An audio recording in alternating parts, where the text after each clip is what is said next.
भगवान विष्णु मंगलम गरुड़ध्वज मंगलम पुंडरीकाक्षाय मंगलाय तनोहरि। Hey guys, welcome to my first restart. आप सभी फिट एंड फाइन होंगे।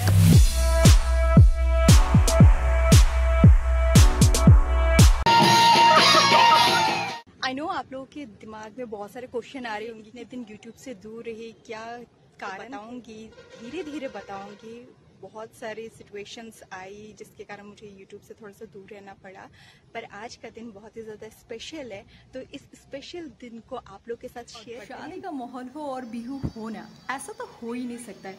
तो गाइज, ये है एक छोटा सा ट्रेलर जो कि रात का है, तो अभी देखते हैं कि दिन में क्या क्या मैं आपको दिखा पाती हूँ। सो ट्रेडिशनल ओकेशन है, तो ट्रेडिशनल ड्रेस तो पहनने को बनता है, और उसके ऊपर मैंने व्हाइट कलर का लिया है सेलिंग सैडर, ताकि मैं आपको अंदर और बाहर का दोनों का दिखा पाऊँ। शादी एक ऐसा ओकेशन होता है जहाँ दूर दूर से रिलेटिव्स आते हैं, तो ये है बाहर का एरिया, सब अपने अपने काम में व्यस्त है। तो ये सारा काम हो रहा है घर के पीछे के एरिया में। अब आपको ले चलते हैं घर के अंदर क्या क्या काम हो रहे हैं। तो मैं आपको ले आई हूँ किचन में। हमारे यहाँ किचन को पाकघर कहते हैं। यहाँ मेल और फीमेल दोनों को ही राधोनी कहते हैं। अभी आपको ये जो आवाज़ सुनाई दे रही है, इसको हमारे असमीज में कहते हैं ऊली देना। ये हर काम के आरंभ में किया जाता है। जैसे यहाँ चूल्हे में चावल बिठाए जा रहे हैं। वीडियो बनाने से पॉजिटिव वाइब्स तब आती है जिस एरिया में आप हैं, जिस गांव में आप हैं, वहाँ के लोग जब आपको सपोर्ट करते हैं, आपको जानते हैं एज अ यूट्यूबर, तब वीडियो जाके और अच्छी बनती है और उसमें हम एफर्ट्स डाल पाते हैं। थैंक यू सो मच मुझे इतना प्यार और सपोर्ट करने के लिए। तो आप लोगों के कारण ही मैं शायद फिर से कम बैक कर पाई हूँ, क्योंकि जब भी मैं कहीं बाहर जाती हूँ तो हर कोई मुझसे ये पूछता है कि आप अच्छा खासा वीडियोस बना रही थी, क्यों आपने छोड़ दिया, आप कंटिन्यू कीजिए। तो इस तरह अंदर और बाहर काम करने में रिलेटिव्स दोनों ही तरफ बिजी हैं। और मैं आपको बता दूं गाइस कि मैं भी एक तरफ से इनकी रिलेटिव्स ही हुई। मैं इन्हें बौरबा और बौत्ता कह के संबोधित करती हूँ। अगर मैं भी काम करने लग गई तो सोचिए गाइस, इनके काम के एफर्ट्स को कौन दिखाएगा। तो वो महान काम कर रही हूँ मैं। इस तरह से चल रही है खाने पीने की तैयारियां। अब चलते हैं बाहर की ओर, जहां बन रहा है पेंडल। के अंदर से ये डेकोरेशन हो रही है और साइड में लगा दिया जा रहा है त्रिपाल। शादी जैसे ओकेशन में जहां हमें दूर दूर से लोग आते हैं, उनसे इंट्रोड्यूस होने का मौका मिलता है, वैसे बच्चों को भी एक चांस मिलता है कि वो नए नए दोस्त बनाएं, उनके साथ खेलें, जान पहचान आगे बनाएं। तो उनके पीछे इतनी दौड़ने की ज़रूरत नहीं होती है हमें। तो यहाँ की ये लास्ट सब्जी होगी, और बाहर कहीं कुछ कम ना हो जाए तो उसका भी इंतज़ाम किया जा रहा है। सो गाइज़, आप ये बिल्कुल मत सोचिएगा कि यहाँ अगर हमारे यहाँ शादी बोरबिया में ऐसे होता है तो अलग जगह में भी सेम होते होंगे नीति नियम। अलग अलग जगह के अलग अलग नीति नियम है गाइज़। मैंने आपको सिर्फ वही दिखाने की कोशिश की है, तो कोई भूल चूक हो गई हो तो माफ़ करें। मुझे ये बताते हुए बहुत ज़्यादा खुशी हो रही है कि मैंने पिछले साल ही शिवसागर आहूम हुकाम के ऊपर एक ब्लॉग बनाया था, जिसको आप सब ने बहुत ज़्यादा प्यार किया। Thank you so much.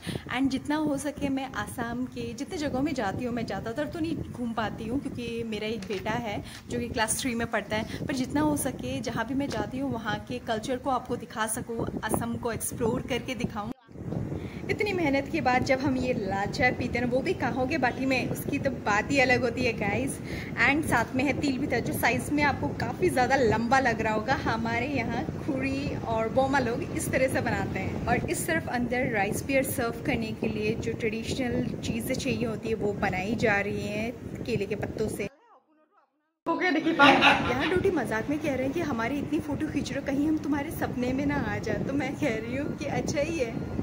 इतनी मेहनत करने के बाद अभी सबको यहाँ आके बैठा हुआ है। शादी के घर में हम जितना भी काम कर ले, काम निकलते ही रहते हैं। तो यहाँ दीदी काट रही है तामुल।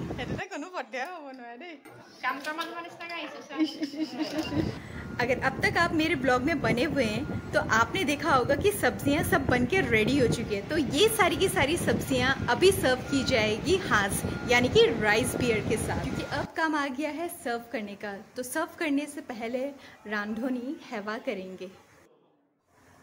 आप में से बहुतों को पता होगा कि आसाम में 2 तरह की शादी होती है। एक होता है चोलोनी बिया, जिसको आप स्मॉल मैरिज भी कह सकते हैं, और ये ब्लॉग जो देख रहे हैं आप, इसको कहते हैं बोरबिया, जब एक लड़की की शादी एक लड़के से हो जाती है। तो ऑलमोस्ट दोनों की नीति नियम थोड़े थोड़े एक जैसे ही हैं।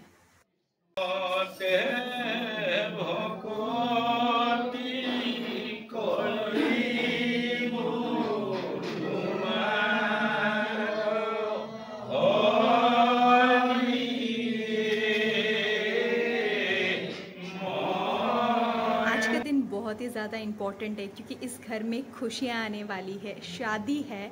तो यहाँ प्रार्थना की जा रही है, आशीर्वाद दिया जाएगा दूल्हे को। तो आशीर्वाद आसामीज़ में है, तो मैंने वीडियो में ज़्यादा लंबा नहीं रखा है आशीर्वाद को।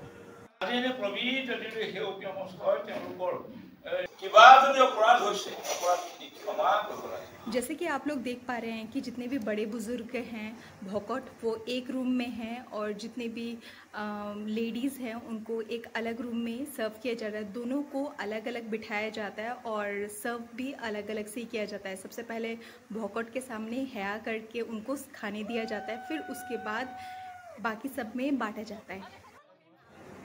दूल्हे के राइट साइड में जो बैठे हैं हमारे असामीज़ में उनको कहेंगे डोरा ढोरा।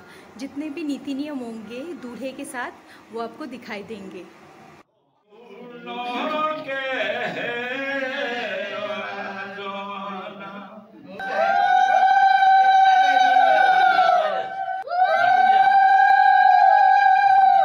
आप में से बहुत सारे लोग मुझसे एग्री करेंगे कि हम लोग घर में चाहे जितने भी अच्छे से खाना बनाएं, जब भौकट लोग, बड़े बुजुर्ग लोग खाना बनाते हैं ना, तो उसका जो स्वाद होता है ना वो अलग ही होता है। तो मैं भी बैठ गई और ये है मेरी प्लेट। जितने भी अभी तक आपने नीति नियम देखे ये सब दूल्हे के घर में किए जाते हैं। और दुल्हन के घर में दोपहर में ही दूल्हे की दीदी दे आई थी मेहंदी। क्या आप गेस कर सकते हैं कि इस ब्यूटीफुल लेडी को आपने पहले कहाँ देखा था? तो ऑनेस्टली आपको जवाब अभी मिल जाएगा। और इन्हीं दीदी की ये प्यारी सी बेटी है। ये दिन खत्म होने को आया तो कर लेते हैं डिनर। और आप यहाँ हमें दिया गया बहुत ही इंपॉर्टेंट काम जानने के लिए चैनल को कर लीजिए subscribe. Thank you so much for watching. Take care, bye bye.